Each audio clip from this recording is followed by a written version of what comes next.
ಪ್ರಾಪ್ತಿಗಳು. ಮುಂದೆ ಅಲಂಕಾರಗಳು. ಅದರಲ್ಲಿ ಮೊದಲನೆಯದು ಉಪಮಾಲಂಕಾರ. ತುಂಬ ಇಂಪಾರ್ಟೆಂಟ್ ಬಂದೇ ಬರುವಂಥ ಕಾನ್ಸೆಪ್ಟ್, ಹಾಗಾಗಿ ಇದನ್ನು ಸ್ವಲ್ಪ ನೋಡ್ಕೊಳ್ಳಿ. ಎರಡು ವಸ್ತುಗಳಲ್ಲಿ ಪರಸ್ಪರ ಹೋಲಿಕೆ ಇರುವಂಥದ್ದನ್ನು ವರ್ಣಿಸುವುದೇ ಉಪಮಾ ಅಲಂಕಾರ ಎನಿಸುತ್ತದೆ. ಇಲ್ಲಿ ಎರಡು ವಸ್ತು ಇರಲೇಬೇಕು, ಎ ಮತ್ತು ಬಿ.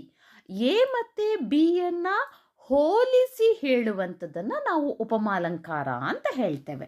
ಉಪಮಾಲಂಕಾರದಲ್ಲಿ ಉಪಮೇಯ ಮತ್ತು ಉಪಮಾನ, ಸಾಧಾರಣ ಧರ್ಮ ಮತ್ತು ವಾಚಕ ಶಬ್ದಗಳೆಂಬ 4 ಅಂಶಗಳಿರಬೇಕು. ಈ 4 ಅಂಶಗಳು ಇರುವ ಅಲಂಕಾರವನ್ನು ಪೂರ್ಣೇಪಮಾಲಂಕಾರ ಎನ್ನುತ್ತಾರೆ. ಈ 4 ಅಂಶದಲ್ಲಿ ಒಂದೆರಡು ಅಂಶಗಳು ಇಲ್ಲದಿದ್ದರೆ ಅಂತಹದ್ದನ್ನು ಲುಥೋಪಮಾಲಂಕಾರ ಎಂದು ಹೇಳುತ್ತಾರೆ.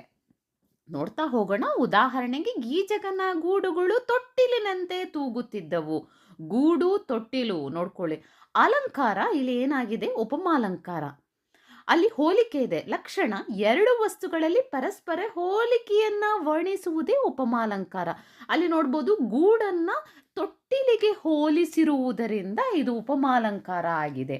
ಹಾಗಾಗಿ ಉಪಮೇಯ ಏನಾಗಿದೆ ಅಂದರೆ, ಗೀಜಗನ ಗೂಡು ಯಾವ ವಸ್ತುವನ್ನ, ಯಾವ ವಸ್ತು ಅಂತಿದೆಯಲ್ಲ ಅದನ್ನು ಉಪಮೇಯ ಅಂತ ಹೇಳ್ತೇವೆ. ಯಾವ ವಸ್ತುವನ್ನು ಯಾವುದಕ್ಕೆ ಹೋಲಿಸಿದ್ದು ಅದು ಉಪಮಾನ, ಅಂದರೆ ತೊಟ್ಟಿಲಿಗೆ ಹೋಲಿಸಿದ್ದು. ಉಪಮವಾಚಕ ಅಲ್ಲಿ ನೋಡಿರ್ಬೋದು, ಅಂತೆ ಬಂದರೆ ಅದು ರೂಪಕಾಲಂಕಾರ ಆಗಿಯೇ ಆಗಿರ್ತದೆ, ಉಪಮಾಲಂಕಾರ ಆಗಿಯೇ ಆಗಿರ್ತದೆ. ಸಮನ್ವಯ ಅಂದರೆ ಅದರ ಬಗ್ಗೆ ಇರುವಂಥದ್ದನ್ನು ಜಸ್ಟಿಫಿಕೇಶನ್. ಉಪಮೇಯವಾದ ಗೀಚಕನ ಗೂಡುಗಳನ್ನು ಉಪಮಾನವಾದ ತೊಟ್ಟಿಲಿಗೆ ಹೋಲಿಸಿ ವರ್ಣಿಸಲಾಗಿದೆ. ಅಂತ